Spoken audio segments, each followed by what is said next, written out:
Fu. Hello, my name is Ryan Fu, and I am here to introduce one of my favorite human beings of all time. He is my spirit animal. He is a compassionate, loving, beautiful human that I have seen all over the place in Denver. Ladies and gentlemen, take a moment, sit back, and enjoy the artwork of Franklin Cruz.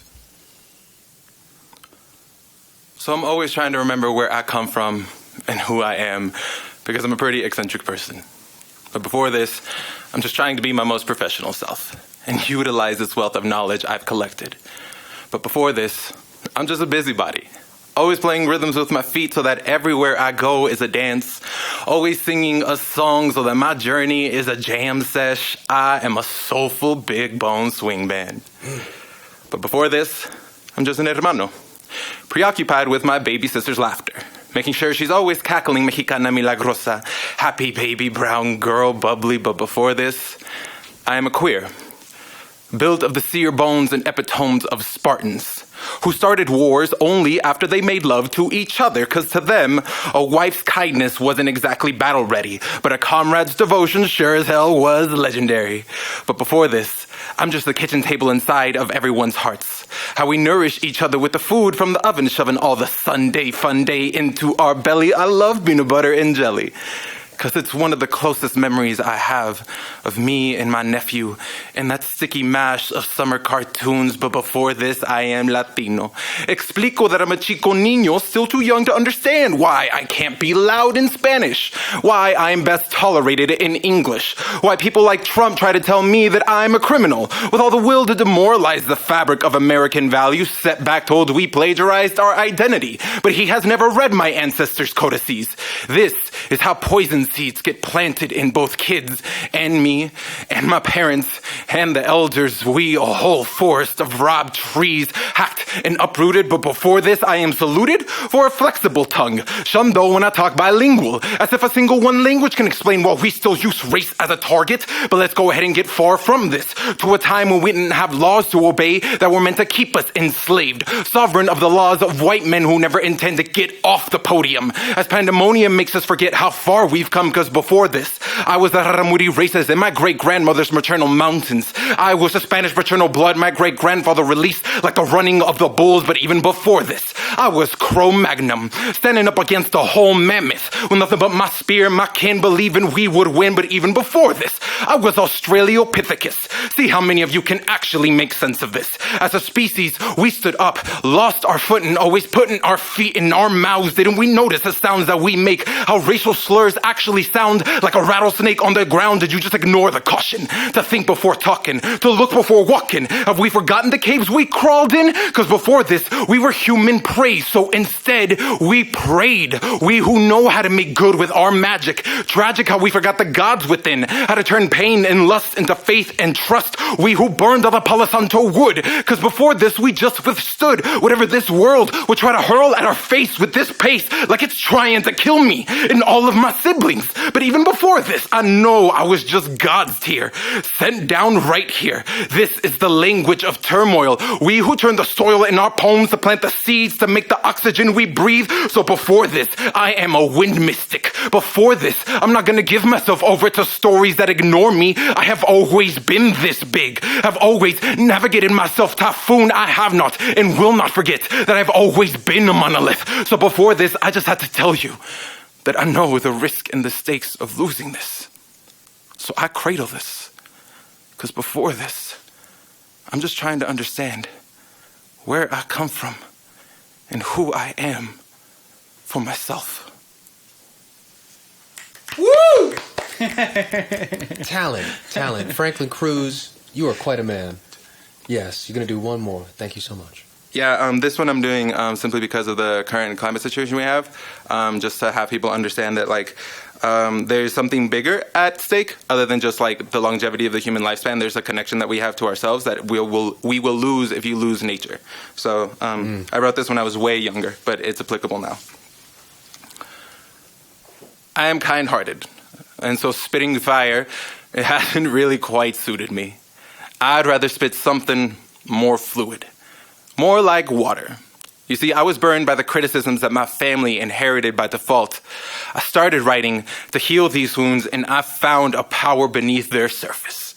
So I roared out liquid and viscous syllables. I am mending up my wounds with this, bathing in a high tide of truth. The moon has been gravitating me towards its orbit since my conception. For that reason, I will never build dams before my mouth. I will never stifle the natural flow of my regeneration. My father told me that I inherited my writing from him. He said his hopeful tears were used as the liquid base to my ink within my mother's womb, suspended in a bountiful amber water. My body dedicated itself to the word. When I was younger, I took my first baby steps into a rough river and was swept away unknowingly to my family. This is all according to the man who had to jump in to save me. He said I tumbled 200 feet. Now I still have issues with water that I can't clearly see the bottom of, but I grew to be at peace with it again. Soon after I epiphanied upon the truth that there's a presence of molecules trying to teach us. We only understand them by the principles of physics as matter, but this is so much more than matter. This matter brought life. This matter gave life. This matter is life. You are this matter. Learn to be this and it will heal you. This is water. Water can be anything. My words are water. Since water is life, my words are life. Always healing, always malleable. My words are malleable. Anything this malleable has always mattered. My words mattered. And I caught on to this and began to feel the origin of my words again. Like the Panthalassa, the first holy ocean. My soul is my Pangean continent, and everything and everyone around me is my Panthalassa. So we make the first ocean. Be water. Reign restoratively over your siblings. Remind them to rediscover turning currents that lift their soul from the abyss. Remind them that this is a natural cycle. Your body recedes and returns with time, so be patient. Because the ocean has never rushed itself for no one. We must be powerful enough to seek the path of least resistance, learn to adopt the fluidity of water. I did, and I found myself floating towards all the sustenance I have needed. The ocean is abundant. Your life is abundant. You do not need to fight the current of your own life. Trust the ocean that made you, that lives in you. Because for the longest time, I have known water to carry sound further than air. So speak hopefully to the ocean, for it is a blessing. Do not forget the first womb to create all the life that roams this planet. I will not forget the first power I have come to recognize. We cannot avoid being human in this plane. But with the foresight and knowledge we've all been gifted, we can do anything. We can be anything. So be water. I am healing because I and water. Thank you. Give him a round of applause, ladies and gentlemen. So it's a thing in the poetry community to snap when you've actually forgotten a thing is generally what it is. But I see it as a general sign of respect. Yeah. And incredible. There's a set of headphones for you, sir. And we're going to move the video toward you. Universe. And you can join the portal that is podcasting. Solid. Franklin Cruz. Hey. Thank you so much for coming and being with us today. Always. Yeah, I've known you for a long time. Right. Yeah, and it has been quite a pleasure to see you grow and mature and become the manifest being that you are. Thank you. Yeah, Appreciate it. You're definitely a magical human and someone who I look up to as someone who's really at home in their sexuality and their balance of masculine and femininity and their balance of spirituality and science. Yeah. So let's start there because, by the way, we've got a bunch of different folks here. So you should be able to see Franklin Cruz on the camera now. Franklin, say hi to the folks. What up, y'all? Yeah. So Franklin, where can folks find you and all your cool work? So a lot of my work really just ends up being about helping other organizations. So if you follow other organizations, you're most likely to follow me, like Café Cultura, Americas for Conservations in the Arts, Youth on Record. What about Minor Disturbance? Minor Disturbance. Yeah.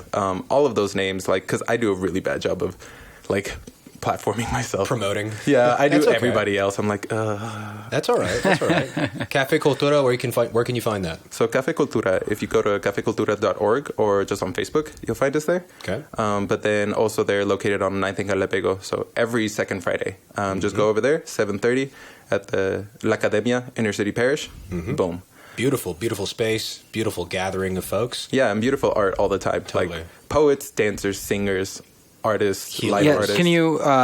Is it a organized kind of thing every week, or more of an open mic kind of thing? Like how is the thing being put together? Yeah, so we have a collective, and we put on open mic every second Friday.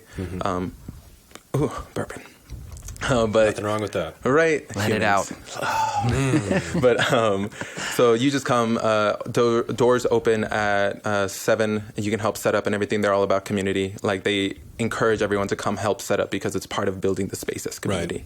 Right. And then it's like a $3 donation, but no one's ever turned away. Sign up is at 7:30. And then you just go, and then there's an open mic. They usually have performers every single time stacked. This July is going to be the second Art in the Park. So over at La Alma Park, right next to... It's right up the street, right? That's not that far from the actual location. No, it's on like Mariposa and like 11th. Yeah. There's an amphitheater there, and we do 3 sessions of our open mic just out in the park, just to get people outside. How long you been doing poetry now? Oh, Lord. So I started writing when I was in 5th grade. Nice. But I started performing when I was 19, and I'm 25 now. When you say performing, you mean slam poetry? Yeah, that's how it started. I guess I was performing beforehand because at the high school we went to, Denver School of the Arts, there was a lot of collaboration between the departments sometimes. And so band and creative writing actually collaborated. And so there was opportunities to perform there where you would create a collaborative piece between 5 writers and then collaborate with a whole section of a band. And then y'all will make this like breathing, living musical poetry piece. Oh, I love that. I don't think I ever saw that. No, it was called, I think, like Salt of the Earth at the time. You love how he's like, nope. I know you didn't. Was this in middle school or was that high school? Or it was, it started in my middle school year, went to high school. But that's also because, like, we didn't know each other in high school at all because I was a completely different person. We both were. Let's talk about that, actually. Say something that you didn't do or you used to not do, that kind of, what? Talk out loud. Like, ever. I remember one of the first times that I actually performed, and even in front of you, was during our debate class. Right. I was in a category called Original Oratory, wrote this piece about my friend's coming out story, and just like... Oh, I remember that. It was yeah, and it was like this whole thing about... like her dad taught her how to play guitar, and it was such a like meaningful experience. And then they had a real falling out because of it. But then going into the fact that like in the natural biological world, homosexual activity is seen across the board. And for me, it's funny because like people look at iconic creatures like lions and bears and everything like that, and they're like, oh my God, such a man, such a man. I'm like, I've seen 2 lions hump each other on YouTube. Like it happens all the time. Yeah, homosexuality is something that's pretty common. And not even that, just like pansexuality, polyamory. Like asexuality, the whole gambit. I mean, toads can morph their sexuality to... there's a whole bunch of like different hermaphroditic species that are like, they're just like, oh, there's a bunch of dudes here. So this sausage fest, I'm flipping on ladies in there. So this actually brings us all the way back around. And by the way, camera, bring us on over to Sampson because I didn't get to introduce this beautiful man. Hello. This is Sampson. He's got a podcast after us, and he sits in on this podcast. Yeah. I like to be close to the action. This is a good place to be. Yep. Yeah. Thank you for coming, by the way. Yeah. Thank you so much. And the spitting was fantastic. Yeah. Really good. But to bring it all the way back to the beginning, you are a deeply spiritual man, yeah? Oh, yeah. And also a scientist. Yeah. Is that a fair label to put on you? Yeah, no, for sure. Like, so science it's been explained to me, and I really do like this definition. It's just the mechanisms of the world. Like, and so it puts limitations on science because they won't let you go past the mechanisms. Like, how do you mechanize happiness? And how do you measure that and be like, oh, yeah, that lion is feeling happiness. Right. Right? Or desire. Or envy, right? And so they're not concerned with that, like, unless you can find some really, really advanced way to start measuring emotions. You got to quantify it. Yeah. But I also... definitely want to put out there that like most scientists are very, very spiritual in themselves. I think so. Yeah. Right. You have to be drawn to that work to just be like, that cell just divided twice an hour ago. Now it's at 4 million 4 hours from now. Like, how the hell does that population boom happen? And then you realize that it's just like mechanisms, and you can pinpoint it and be like, well, they just have a really quick way of replicating, and they can do it because they're so small. And it's just like population boom happens super quick for them. But then the underlying question is just like, how? Like you explained How, it, but yeah. like where's the energy coming from? Like, And I Right, something like yeah. that specifically, you can watching cell division, and something like that. Science would be like, oh, good, we've explained it. It's no longer a miracle, know. Right. And I think as a spiritual being, you have to say, no, we can explain it, and it's still a miracle. Clearly it's still a miracle. astonishing. Yeah, it still gives you the shivers. It's still a miracle. I mean, every time. We can't build a robot that self-replicates itself, eats food, and then replicates itself again, and then evolves and mutates. That's an incredible level of technology, right? When you consider just the vastness of nature. But so you're a scientist on that front and spiritual on the other front. Your first or your second poem talked about the environment and the world, and you preluded by saying that's really potent right now. So tell me, if there are people listening to the podcast right now that are really spiritual and they love the planet and so on and so forth, and there are people that are really scientific, bridge that gap for me.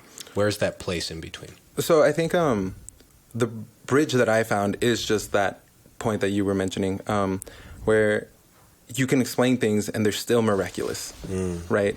And I think it's just the balance of bringing these people together to make it like a universal thing, to understand like migration and like the inherent path of migration, so you don't block out migratory routes, right? And so then you build your entire like civilization where you don't intervene in those places.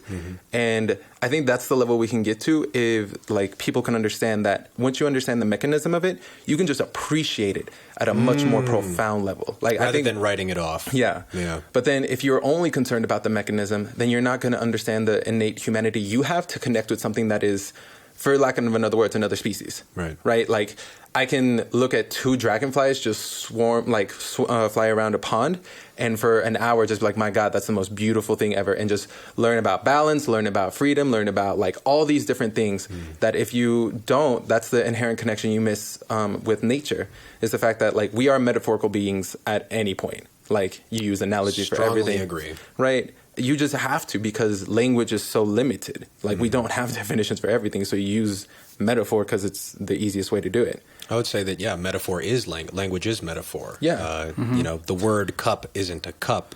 It's this glass thing. It's a word. Yeah, it's this actual experience. Even the word glass thing doesn't capture the experience of this cup as it feels in my hands. So yeah, it's limited. Language is limited. So what do you think about the limit of language and the limit of scientific understanding gets people to be so disconnected about our planet? Because even me, as I sit here and I think about like the temperature is rising and like corporations are making it worse and Donald Trump is president, it's still hard for me to connect to. Like you could tell me 2 years from now, humanity will be extinct. And I think I would still have a really cognitively dissonant place within me. How do you address that? How do you get people to care? So would in your opinion? In my opinion, and this is like, this also what a lot of people are doing their work in right now is finding different ways to get people to connect to nature. Like we've become so isolated and we've become so domesticated in ourselves that you can't throw a cow out in the wild and then expect it to like completely survive, especially if a bear shows up. Like it's just ill-equipped.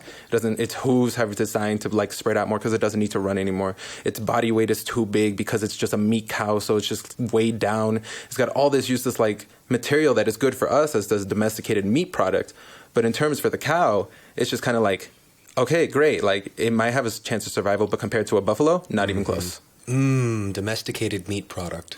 That's what I want on my burger. Right. But then like that's the thing with humans is we've essentially domesticated ourselves. We have. Like, and so we are ill-equipped in the same way. Ill-equipped in the same way. Like so the three basic like activities all humans should be able to do into any age is they should be able to run, they should be able to climb, and they should be able to swim. Oh God. Those were like the natural things. Like a saber-tooth came, or not a saber-tooth, but like a bear came, you had to climb that tree quick. Right. You had to climb that cliff quick. You're going to die. Yeah. There's the salmon run in Alaska, you have to get in the water and start learning how to swim and learning to interact with water. Like there are people who would chase down deer. Right. Like that's a creature that can run 35 miles an hour, but they just tired it out. Yeah. They're like, I can run 20 miles an hour, and that's still astonishing. Right. But I can sustain this for a while. That's the thing we can do. We can just run forever if we really train it. Yeah. But I can't freaking run shit now. Yeah. I'm about the lowest I've ever been, honestly. Oh yeah, in terms of physical prowess. Yeah. My car broke down 3 months ago, and there was like a 2-month period where I just was walking around everywhere. And the first week was hell. right? Because I was like, oh my God, I don't do this. And then after that first week, I was psyched anytime I got a chance to walk because it does something for you. First, biologically, it pumps all the blood in your thighs, right? That's really important. Most of the blood in your body is in the lower half of you. And moving your legs, like the way your muscles constrict when you move your legs when walking, literally, pumps blood through your body. So my circulation was better. I had these little lipoma things, and between a little bit of stone medicine and walking a lot, I felt them decrease quite a bit. And they used to be sort of like a little bit painful, a little bit bruisey painful. Now, not at all.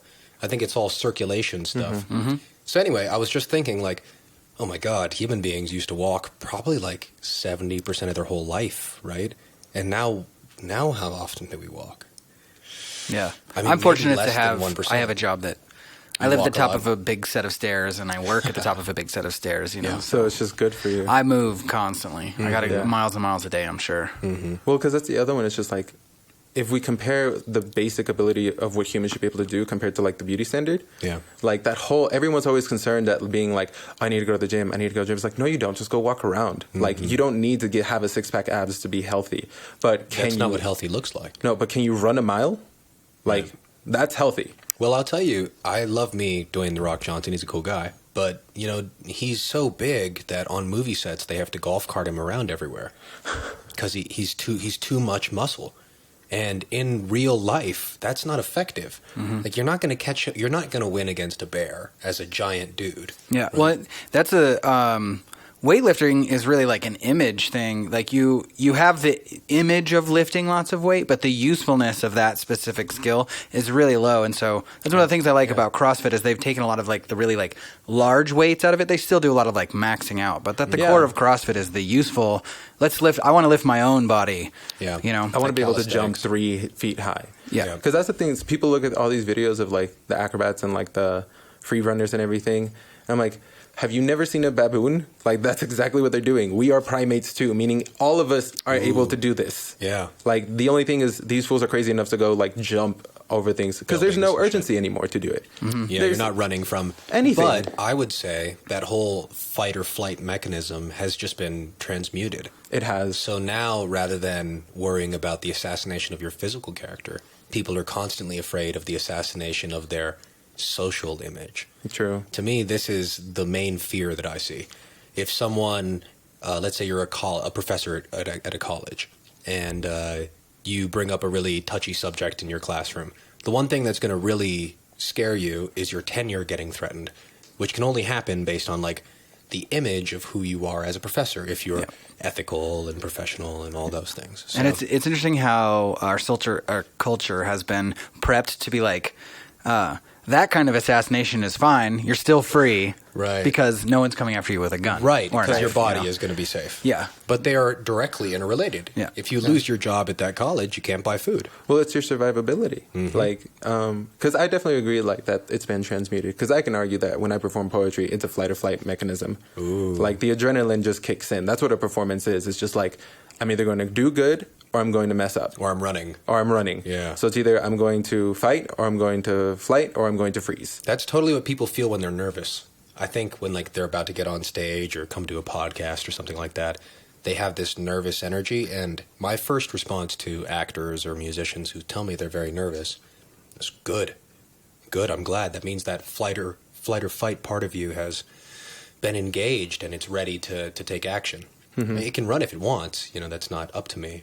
But if in a situation like that, I think biologically there is a part of us that's ready to click Snap into in. fight mode, yeah. So yeah, going all the way back, tell us about the work that you do, because you don't just spit poems about the environment and arts, but you're actually taking part in some movements and some organizations that are making progress. Tell us about it. Yeah, so I work with this organization called Americas for Conservations in the Arts. And so it's a Pan-American effort to really bring advocates together. Gotcha. And it's all under the banner of leveraging the arts for climate mobility. It's started by this woman called Irene Villar, and she's a Puerto Rican woman. So it's a brown led organization. So, and then like we just extend out to everyone else. Right, because I think a lot of the times what happens is people hear like brown lead or like black lead or something like that, and they assume that it's exclusive. But it's just like, no, Irene was the one who started it, so I mean, by definition, it's like brown that she's a Latina woman, right? But she has reached out to like people in Ecuador, Bolivia, Peru, Canada, here, all over the place, across communities, and really brought together this organization that just creatively tackles a bunch of things. So Give us a couple of examples. So there's programs called like Descubre el Bosque, which is an entire site that really connects Latino families out into nature.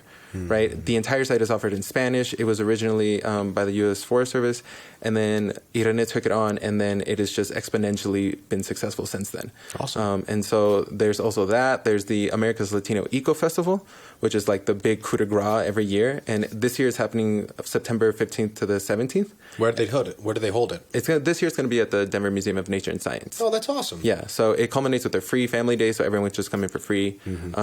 But the whole thing is just a big like grouping of everyone who's ever done the work, so they can see what work is being done, and then performances by artists so that people can remember the humanity and the spirituality about it. Yeah. So like my water poem, you know, we have artists come in who do songs. This Berkeley group came in and they each wrote a song based on a different species of animal on a different instrument. Aww. It was incredible. And they're like Berkeley music major, so they're amazing, Yeah. right? And it's connecting people back to the humanity of it, the experience of it. Yeah, This isn't just an ideology. It's, No. It's more than that. Because I think what happened was, like, for one, Irene got tired of going to all of these different organizations and seeing that they're primarily white-led, Yeah. right? And being like, well, this is great. I'm glad you're doing this work, but the people who are primarily affected are people of color. People of color.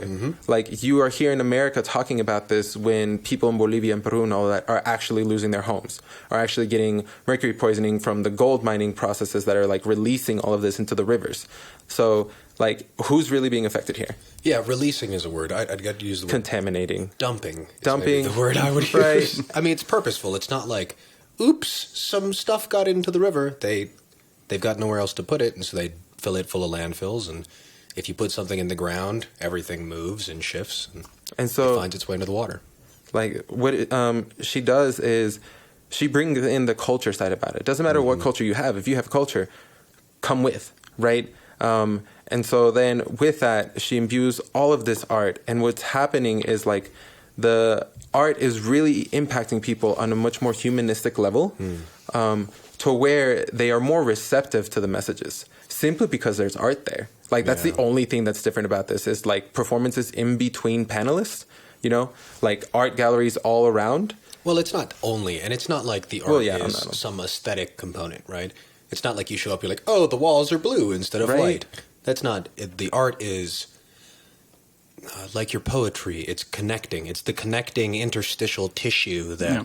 I would, as like, you makes know, the body. Yeah. I'll bring in the word activating because we like to call ourselves an activating organization. But art is the embodiment of life in some medium that isn't life. Technically, you know, it reminds you that something's going on. So, like, I can see how that would be effective because your eyes might turn away from the panelist, and you'll see some piece of art that is also taking on that issue, and your brain is still on that, like, oh my God, I need to clean up the environment. Yeah. And then you're back to the guy on stage who's talking about cleaning up the See, environment. I don't even think that's about your brain.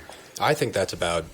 Well, yeah, emotional too. Well, no. I think that's about spirit. Yeah, well, So, in my opinion, like the all connecting it. Yeah, the all connecting it. In my opinion, the more potential metaphors are around you for getting at the core intention of what's going on, the more opportunity there is for the universe to thread this narrative to you that can be in your language, right? Sorry, that was poetry.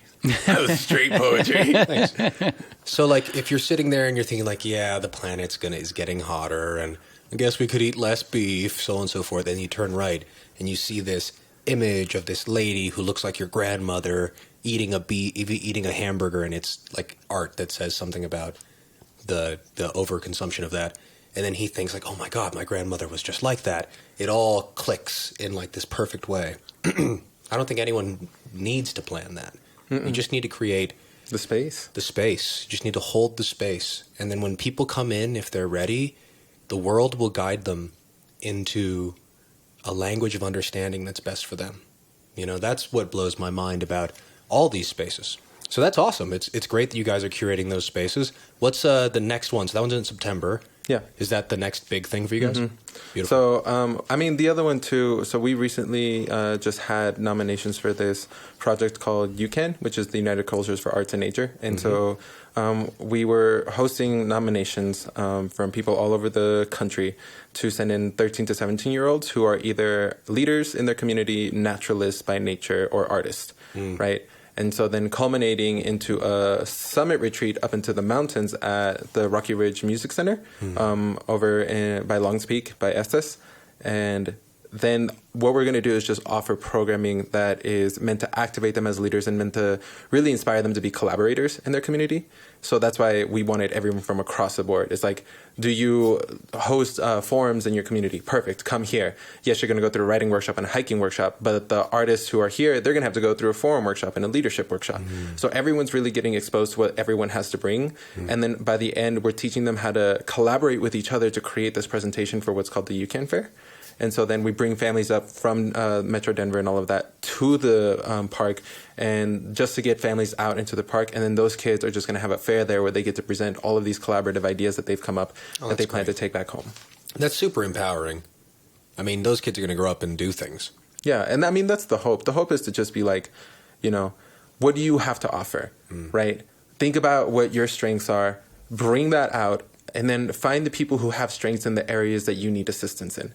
Right, get them together, and then the product that you can make will be greater than what like the individual could have made. Yeah, I think that's what I would call the spiritual tenet of compromise. I've been talking about that a lot lately, and it's curious to see people's resistances to compromise at all, because they think that any form of compromise is lesser than what they want, which it could be, which isn't true. I'll tell you why.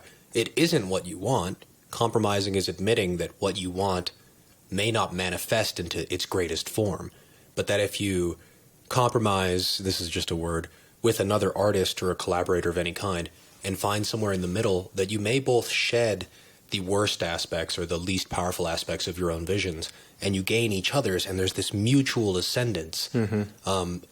All leaders have that trait. They can find the common ground. They can meet people where they're at, and then they can develop a common language to move forward. That's everything. Well, I mean, it's just evolution, really. Ooh. Like, no, because for me, every single time I think of things like that, you know, I always, like, my brain is just wired that way. And so... Tell us why. I mean, what is a double helix then? Yeah. Like, the basic structure of DNA is two strands weaving together. Yeah. But I think what people don't understand, too, is, like, when they replicate, certain parts are saved and certain parts are not. Right? So when your parents come together, you do get a bit of your mom's, but you do get a bit of your dad's. But it's not just one straight strand like that. Like, it's chunks just interspersed. And in your mom's, it's like from her parents, chunks interspersed from her grandparents. And that little chunks interspersed from their grandparents. And so really, it's just like this spherical helix thing of all these different lines coming together, making this one greater individual. And it's like the best of all the worlds before it. Right? Because there's this other thing, too. So, like, bacteria, they can like replicate crazy because they have a really simple way of doing it. They don't mix really with anyone else. They just take the same DNA and replicate it exactly, and then you have the same bacteria. What happened with what's called like multicellular organisms, like is the fact that we started mixing in different strands from different people. And so it created a completely new individual separate from the originating sources, right? And so it's, again, what you were exactly saying. They gave up parts of themselves that were, in genetic terms, less dominant. Yeah. And then the more dominant genes were the ones that survived. And they're the ones who are like, no, this is going to make the child live better. Right? And so it's just exactly that. The compromise of being like, what is best for this individual who has the more dominant gene? There you go. Totally. It's curious that all these metaphors can be applied all over the board, right? Spiritually, emotionally, physically, biologically, socially. So that's the real interest to me, is developing these kinds of, I keep on going to the word language, but metaphor, space holding that allow people to fill this in their own way to get the general concept we're shooting at. So this is the We Are Denver podcast. So we're here to get sort of tapped into Denver. This is something that's happening that's cool. It's at the Art Museum, you said? Science Museum. Science Museum. Of Colorado. I always forget because they're right next to each other. I forget which is which. Yeah, so it's going to be real cool. And then the cool thing is we are going to be offering this or arts competition too. So anyone wants to come, it's going to be on the 17th, the last day, the family day. There's an audition process, but cash prize is $500 for a track of poetry. Nice. Sound, which is music, really, and movement. So as long as you can keep it ego-based, you can come jump into this competition and, maybe win $500. Maybe win $500, right? Definitely. And so if you're down, I can send you that information later. Yes, not only will you send it to me, you'll send it to the greater We Are Denver podcast collective and news collective, and we'll make sure to share it with folks. Yeah. The other one you talked about, the UCAN application, is that over already? Yeah, it is. So it was at the end of June is what... That's okay. Yeah. And today is July 2nd? July 1st, isn't it? I feel like it's the 2nd. No, it's the 2nd. I was like, it's the 1st, and I was like, no, wait, I slept through the 1st, so... Yeah. So check that out. You'll see some of that stuff on our page, as well as some future stuff about AFC plus A. Do you guys have a cute name for your acronym yet? AFCA. AFCA. I like that, AFCA. Yeah, AFCA, and then the festival is called ALIF.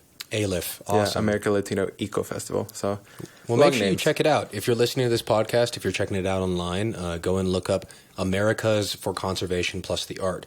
Again, Americas, not Americans, because it's a Pan-American movement. Definitely really cool. Is it in other states? No, so it's here primarily in Colorado. We're based here, but Headquarters. Yeah, like we reach out to a whole bunch of people. So. Totally. Well, that's really cool. You're tapped into several scenes in Denver, though, aren't you? Yeah, I feel so. I think so. I mean, I see you everywhere. Yeah. So you must be. So tell me about some other things that you do, because you definitely are part of AFCA, but what else? So, I mean, the other one that I'm a part of is Minor Disturbance with Youth on Record. Say that again a little slower for me. Minor Disturbance. Okay, Minor Disturbance. So, no bedtime. Exactly. We're a slam community, so we have a call and response. So it's just a youth organization. It serves people between the ages of 13 to 19. And then we host a slam every second Sunday of the month at the Mercury Cafe. From there, if you've never heard of Slam 2, it's a poetry competition. You have 3 minutes and 30 seconds original writing. As soon as you're done, 5 random people hold up a score between 1 to 10. We drop the highest score, drop the lowest score, add the middle 3, and the highest score you can ever get is a 30, right? I like the dropping of the highest and the lowest score. Yeah. That's a good idea. It helps to like eliminate that bias. The outliers. Yeah. Yeah. I don't like that guy's hat. I'm going to score him low. That's the point, too, because if you have someone like that who's just like super simplistic and super superficial, but you can get that person to give you a 9.8, yes, Yeah, you are your average changes. You're good. Yeah. Right? But we go to a competition every year called Brave New Voices, and so we're rearing up to go to that. We leave on July 19th, and it's an international youth poetry festival. And I mean, our history has been pretty good. Like we had a 7-year track of being on final stage, meaning out of all like 70-something teams, we were of the top 4. Yeah, you guys kick ass. Yeah, I've love seen these Minor kids. Disturbance almost every year. They're amazing. Incredible. My God. Yeah. Like they give the adults a run for their money. I don't know what you guys do, like as adults now who've moved out of Minor Disturbance, to help curate the younger folks coming into it, but you do a great job. I mean, it's super intentional. Like Minor Disturbance is not a culture you'll find in a lot of slams. No. Like it's a very intentional, safe space, healing, generating work type of environment. And so the entire process is curated by people who like are heavily invested into not only seeing these kids become better writers, but better people. Yeah. Right? And so the writing literally becomes a medium to which you have the conversation. And it's fun, right? Does it ever create issues? I know that, like, I've taught theater in classrooms and stuff before, and I've had kids write scripts about how they hate their uniforms and how they feel like it's prison and it constricts them, and gotten sort of railed on by admin. And I feel like theater is relatively more lax and less radical than poetry. Have you ever run into any sort of getting wrist slapped kind of situations? Yeah, like we tell these kids are 13 to 19. They're talking about rape, drugs. Ooh. They're talking about like, gentrification. They're talking about historical trauma being passed down into the like younger individuals. Now it's being played out. So one of my favorite poems was recently, it was a mass graves poem, and it was talking about how Cheeseman Park is a mass grave. Yeah, and so they took the whole concept of look at Denver, how quickly and easily it turned this sacred site of death into one of its most prestigious like parks in the world. And the real gruesome history of like digging up those bodies, paying like undertakers per coffin, so they would chop off limbs to put in smaller coffins so that they can get more money, and this desecration of like the individuals who were buried there. But the overall reflection of how America is just one mass grave. Yeah. It is, and in particular, that mass burial site was an indigenous community, wasn't it? Indigenous and Jewish community too. There's a whole host of people who were buried there, and each one of them also had like different processes for their death ceremonies. Yeah. And so none of those were honored. Of course not. You know, when you're digging up bodies, generally honoring ritual isn't one of your top priorities. I know, and it was like it also reflected like the aspect that they had, because they were super spiritual too. And so one of my favorite lines was in there was, ghosts are like bees. They don't fuck with you unless you fuck with them first. Ooh. Right. And it was just this intention behind the understanding of like, there is a spirit attached to this. To the land. And what you're doing to that body is the hive of that spirit. Yeah. I mean, there are a lot of people who will just not resonate with that message. So, but I mean, once you hear that poem, Right, that's the part where the poem and the humanity and the science and the morality all come together. Because that poem was, in terms of collaborative effort and that whole evolution of like something that becomes greater, it was two people on stage, two people off stage. You could not see them. Those two people are singing. God, I love those kind of poems. Right, and then they have like different like cues and theatrical things. So that point of like... before they mentioned like the bees don't fuck with them, ahead of the poem they were saying like, this is a hive, can you hear the buzzing? And they just started buzzing. Like the two poets just silenced and the other two started buzzing. And you're just like, what? Who is making that noise? Like I only see two people there. And it was just, it's such an amazing poem. Yeah.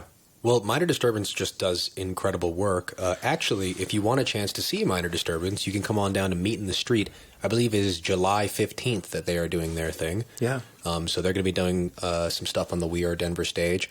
Meet in the Street starts this weekend. Well, They coming 1 week from now. today is yesterday. Sunday, so 6 days from now. Yeah. Which is the 8th, by the way. Yeah, and July. developing 2017. stages for people like that is easy because they do work that you hear it and it strikes a chord with you.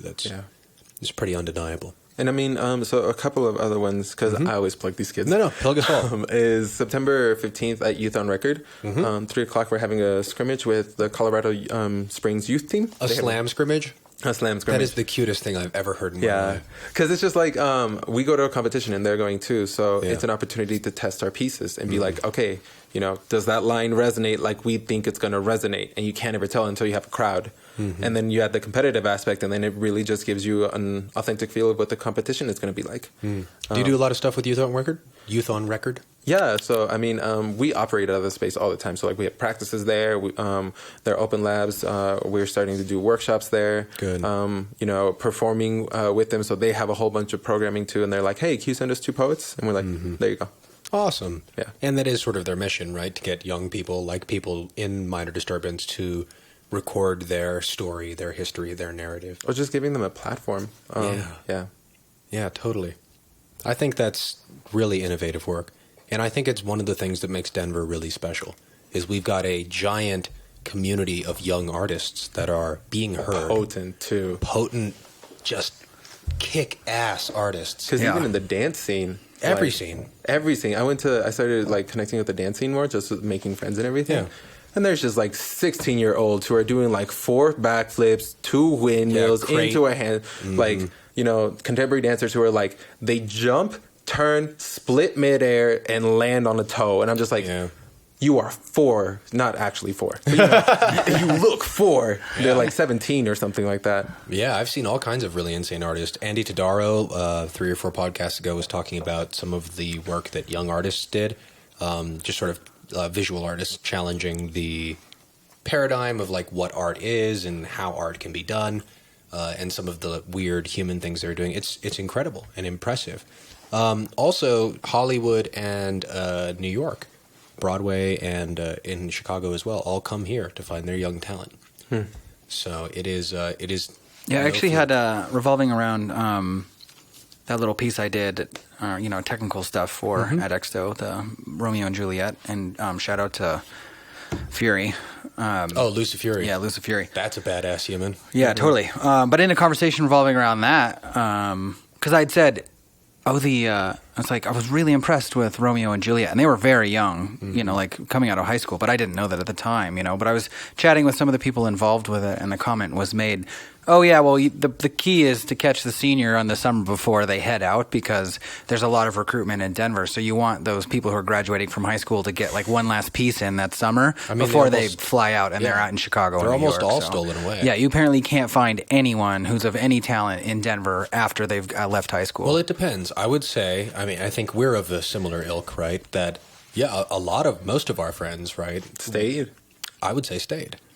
Well, But that's also probably a traditional theater angle. I'm sure if you want to do revolutionary stuff, Denver's a good place to do that. But, but if there you're aren't gonna a lot of revolutionary stages in a national scale.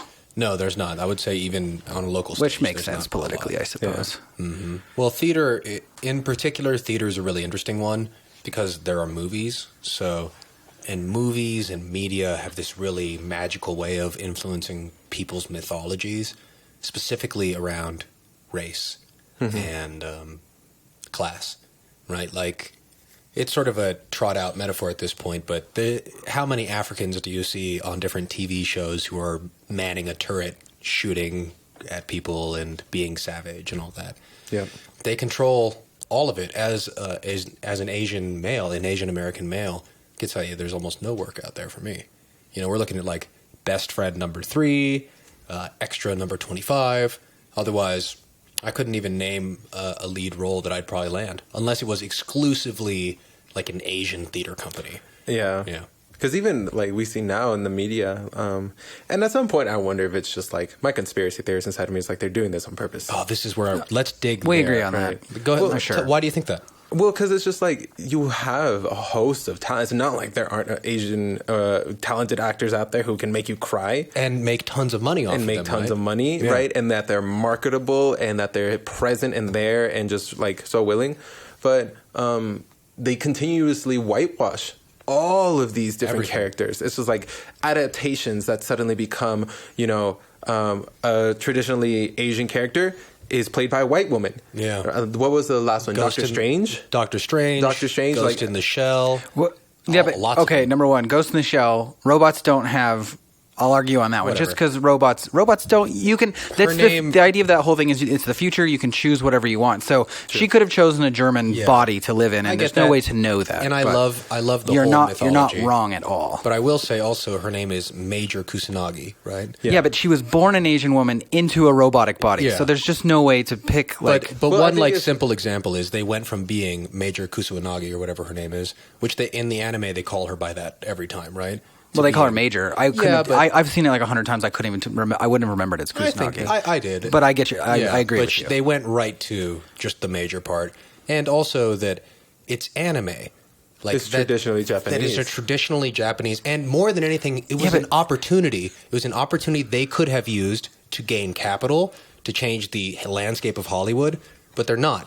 So this is the conspiracy. No, part that's of it. that's Yeah. true, but that's also the conspiracy of money because Yeah. there is an entrenched interest in someone like Scarlett Johansson. Scarlett Johansson. Yeah. And so when they're thinking about how much money can we make, they look at Scarlett Johansson, they who already think, has the "That one." culture built around her, Yeah. and they say, we'll make this much money if we pick Scarlett Johansson. Yeah. No one else is going to make us that much money. No one. Well, 'cause but that's they the- also fucked up the movie. Yeah. Everyone I've talked to didn't really like it. I haven't even seen it, and I love I love it. saw it, and I thought the CGI was really impressive. Always. To be honest, it was well, especially for Ghost in the Shell, it was a little trite, and there were times where it lacked that anime feel.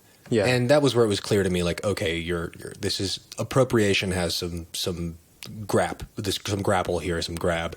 Also, like, that's not the only one, right? Let's see how many we can name. Yeah, that's in the true. last 2 I years. want to argue on that, but I'm glad Yeah. you want to get off the topic. Yeah, 'cause get that's off the too much topic. time on that anyway. Yeah. What was the one you just said before that? The Doctor Strange one? Doctor Oh yeah, and I didn't Strange. know that was an Asian person, but I've never followed Yeah. the comic or anything. So Well, it's the lady, right? Is supposed Yeah. to be. She's supposed to because. Oh, the you mean whole- what's her? Yeah, the doctor chick. Yeah, she but anyway- did a good job. I liked her as an actress, but that should have. Talented actresses nonetheless. But, But it's the just whole decisions in concept is Hollywood. about. Wait, are we yeah. talking about the best friend? Who? No, the No, the one who bald-headed- teaches him everything. Okay. Yeah. And she's supposed The ancient to be one. the ancient Yeah. one. Okay. she's teaching him about essentially like yogic teachings around chakra, and that should be an Asian person. Yeah, we could have shaved Lucy Liu's head. Come on, perfectly like, good. There's so many actors. And then I think more than that, it's just like, because there's something that really hit a chord with me. So there's this performer called Lila June. I love Lila. Lila is amazing. Oh my God. But she, at her show, really discussed this, like inherent trait within a lot of like American people and like Australian people and just white people across the board, where they appropriate other cultures. Mainly because, this was the most astonishing thing to me, they colonize their own culture first. Like, so they've got nothing less to conquer. Like, they really did. All their indigenous tribes were conquered by the British.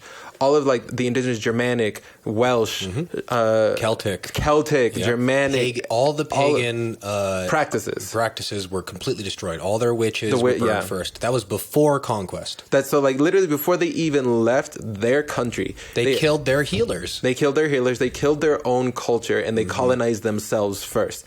Then they went out to the rest of the world. And then that permeated into the rest of the culture to where it's just like, they inherently, any part of healing, they inherently step into. Like, because there's always that question of appropriation, right? And it's just like, for me, a lot of the part is, I feel like people are looking for healing. They feel they're like looking for culture because they're so without culture a lot of the times. But then it's just kind of like, you really do have to go dig back into your own. Yeah. Like, there are roots for you too. You just have to do the history. Yeah, there are fantastic. Like the other day, I saw Alexis, and what's her last name? She works at Minor Disturbance. She helps to lead it now. Seitu? Yeah. Yeah. Oh, was it Seitu? No, what is Seitu one who leads it now? Top black girl? No, I was talking about fiery Latina one. Joanna? No, pretty sure her name is Alexis. Yeah, that's Alexis. Yeah, Alexis. I can't remember her last name. Oh, I just wanted they to use give her they a shout pronouns. out. Oh, okay. They. Yeah. Okay.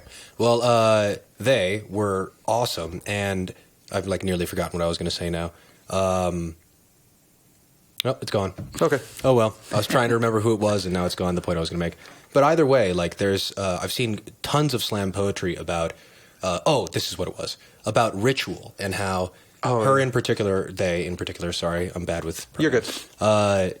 We're talking about how anytime someone would ask her about them, about their upbringing, it was clear that first they were white people, and second their questions would be like, what rituals did you participate in when you were younger? And how was that community? And was it magical? And what they realized was like, oh wow, these people must really be missing this to be projecting onto me because I'm slightly indigenous or Chicana or whatever, that I must have all these smoke-burning rituals and whatnot, which, like, is partially true, but you're also still human and maybe ate at McDonald's or whatever, so. That's them completely. Yeah. Like because they are, like, fully indigenous, like, raised in the native community here. They are, yeah. Yeah, and so they have a real deep entrenched connection to that culture, right?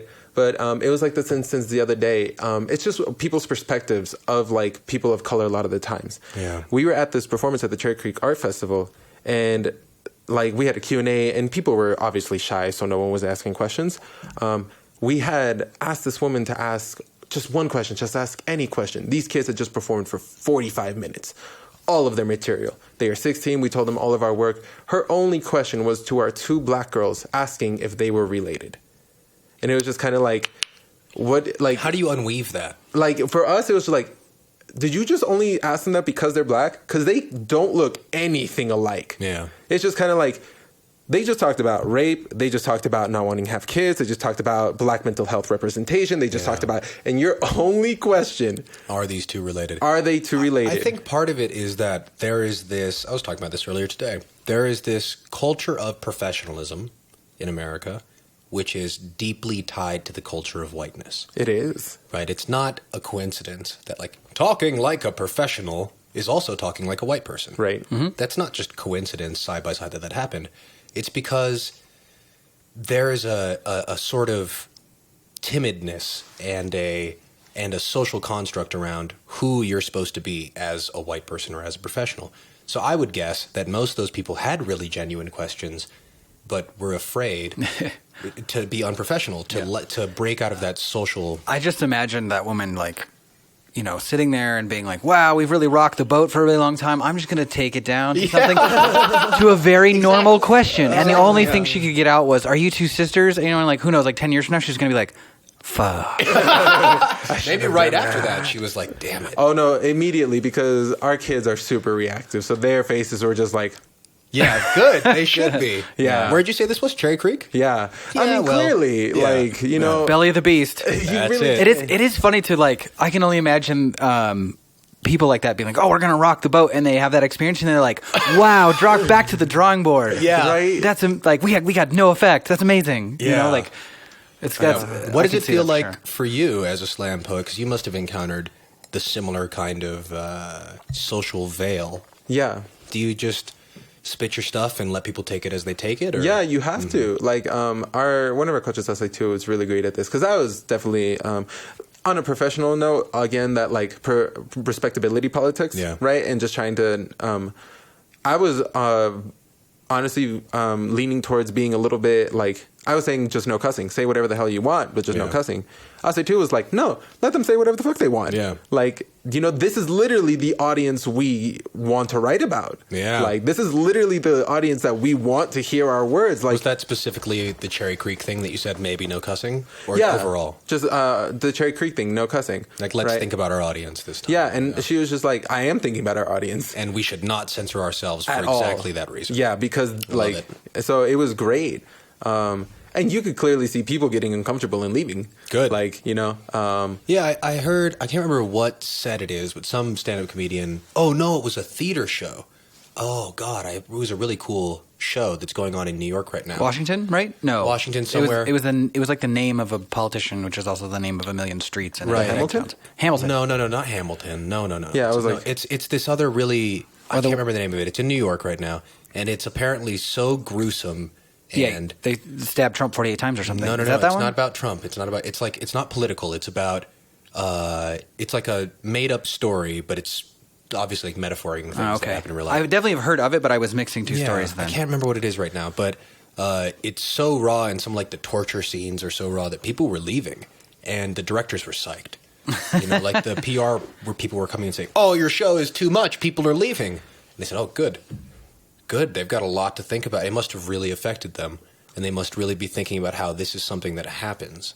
And it's not an ideology. Okay, I think people get tortured. It's like you see it, you feel it, you experience it. That's a different thing to integrate into your being." That'd be cool if you could. I mean, in today's technology, if you had someone who is, you get yourself a genius level person, you could be face scanning the people leaving, finding out who they are, where they got their tickets from, and then you could email them the like Senate torture report as soon as they get home. You know what I'm saying? Like, you could like really mess with people on that level. You really because could. there was a time they already true, saw that though. information and they didn't think about it. But now, the next time they see that information, they're gonna be like, See, that's visceral response because I've seen it happen on stage. That's what art can do. Art can apply the cultural spark to a bunch of spiritual firewood, you might say, that has just been waiting there. It's got tinder. It's all ready to light a flame. It just needs that one, and then it will catch fire. Yep. Yeah. So you've talked now about AFCA. Yeah. You've talked about minor disturbance. Yep. All right. What else do you do? Because you're a multifaceted young man. I work at all kinds of places. Yeah. I mean, the other one I work with too is Café Cultura. So Café Cultura, it was the plug I had at the beginning. Their whole mission is to reconnect youth to the oral tradition of history and get them to become leaders in the community, specifically indigenous youth. The oral tradition of history. Yeah. So tell us more about that. Across the board at any culture, everyone's historical history or historical stories were maintained by oral traditionists, and that was how history was maintained for thousands of years before anyone developed the technology of paper, of course, to write. And if you can reconnect into that, there's so much power. And just doing a really intentful job of showing them the process of writing, but also how that process is reflected into your own person. And so we have a metaphor of the corn, because the corn is a very spiritual symbol to a lot of indigenous people, right? But before the corn even grows, you have to have the seed, right? that is the inspiration to your poem. Yeah. Right? Before you write the poem, before the corn lives, you have to understand where it's coming from. You have to understand the feelings about that. You have to understand the audience of who you're speaking to. And then you have to understand your own personal reason, right? Like, are you doing this just to express something, to get something off your chest? Perfect. Are you doing this just to, like, inform people and, like, really get them to understand? Are you doing this for, like, your family and just giving them a sense of honor and pride? A sense of giving them a voice. Yeah. Are you doing this to really, like, address a huge social issue? Like, and really getting them to understand the scope of how impactful they as individuals can be with this. Yeah. And then going through, like, the whole actual metaphor, figurative language, abstract to concrete type of stuff to really give them the tools to do that. Yeah. Right? But then empowering them to take acceptance of their own voice, because it's something that everyone has done traditionally. Yeah, and something that our society is more and more training you out of. Yeah. Like, it's a lot of the times it really asks a lot of vulnerability from these kids. Like, it's not easy to get up here and just start talking about your life like this. You have to really find a sense of security and a sense of vulnerability within yourself and a sense of intimacy, right? And so it demands a lot.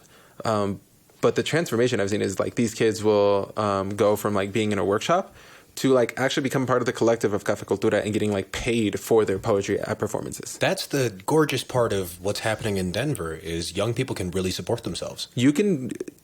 by being artists. By being artists. Like, come to Café Cultura. We will pay you to come perform with us. Like, that's the whole point, is to show that not only is this something that's good for you, it can also potentially be a career for you. Yeah. Like, I definitely started in that vein just like them, of being like, oh, this is super fun. This is super fun. And then seeing all my mentors, and they're like, oh, I just came back from a show in Washington. Oh, I just came back from a show here. I have friends who have, like, been invited to other countries, right? Yeah. And then I saw that and I was just like, oh my God. Yeah. Like, this can actually be my life. Shout out to Ken Arkind. Ken Arkind, shout out to Susie Q. Smith, shout out to Susie Q. Like, all of these people who, like, brought me up. Yeah, and I was just like, y'all are amazing. Like, I want to do this. Well, that is incredible. You've given us quite an insight into one particular type of community in Denver, all types of community in Denver, and we're already at an hour. Oh, that felt like nothing, didn't it? Yeah. That went the really last, fast. especially the second half hour, for some reason, because I looked down and I was like, "Whoa, I was like, it's 2:00 and it's 2:30. Oh, yeah. Lord. So Franklin, thank you so much for being with us. Yeah, always. This is great. Yeah, we love having you on here. And as a final thing, I do want to say, Café Cultura is something that everyone should be going and supporting. Yeah. If you're somebody that has never ever touched, what's the right word? Latino, Chicano culture, indigenous culture. Yeah, indigenous culture. Go and check it out. Doesn't matter what race, color, creed you are. Just support. Go support. Just go taste. Go try. Also, because those spaces are fading. They are. Café Cultura is one of the last what more hipster people would call DIY spaces that exist. They're one of the last community spaces that are really holding it down. They really are. And that's changing in Denver. That's part of the reason WeAreDenver is coming up. We're not here to be what corporate America wants Denver to be. Yeah. We're here to band together and say, no, this is what Denver is. We are defining Denver. And in a way, it's already being done by these folks. It's just time to support it as a whole, because it's time. Everyone's lacking it. Yeah. So thank you so much for being here. Thank you so much for threading some of that community together. This is us banding together and deciding who we are. Yeah. Thank you so much. Ladies and gentlemen, this is Franklin Cruz. Say goodbye to the good people on the camera. Clapping for him because he's just a phenomenal human. excellent podcast as usual." Yes. This is Steven Sampson, ladies and gentlemen. Woohoo! Going more affectionately. Thank you for having me. Yeah. And I'm Ryan Fu. Peace and love. This has been Illfoominati. You're going to stick around for Nothing Explained with Sampson right after this. Yeah, and I'm doing cryptocurrencies and the blockchain with an expert. Nice. Even. Well, otherwise, you can catch us not next Sunday, but the Sunday after that. We're taking a break. Come check us out at Meet in the Street. Love and peace, Denver. We will see you around. That was the beat.